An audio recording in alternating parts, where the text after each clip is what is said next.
Dit is een programma in de zendtijd voor politieke partijen.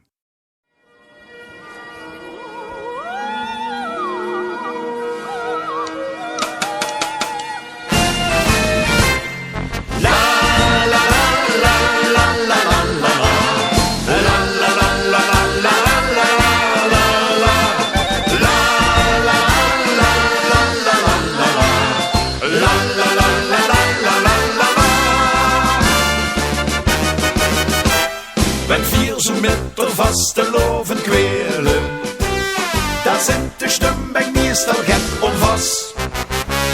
Maar wenn vier in de stemming zijn gekomen, daar komt weer de stunde goed van pas. Knap lastig, want de meeste stemmen gelden, de dirigent krijgt ook iets horen van. Wenn stemmen bij de proef niet willen stemmen, daar spoelt de duchtig in de opera. Zing bas, tenor en alt, daar klinkt het aan de schalt. Stemmen, stemmen, laat ze dich niet nemen. Huren wie dat klinken kan, wenn de stemming stemt. Jo, jo, jo, stemmen, stemmen.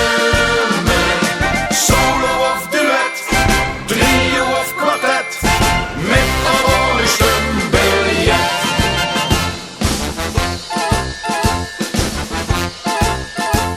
De stem is alle wielen mächtig wapen, met stemmen weer al dukster toen gezat. En weer al eens in valsche noot gezongen, daar klinkt dat toch voor zonder op z'n plat. Het giet als nu die stemmenvuring lek zit, of stemmen op een lied van Paul en Ley. Die vingen weer niet stemt dat er vuur gek zit, en zingen er daar zelf een liedje bij. Want met een gouden stem krijgt vier de tiet waarom.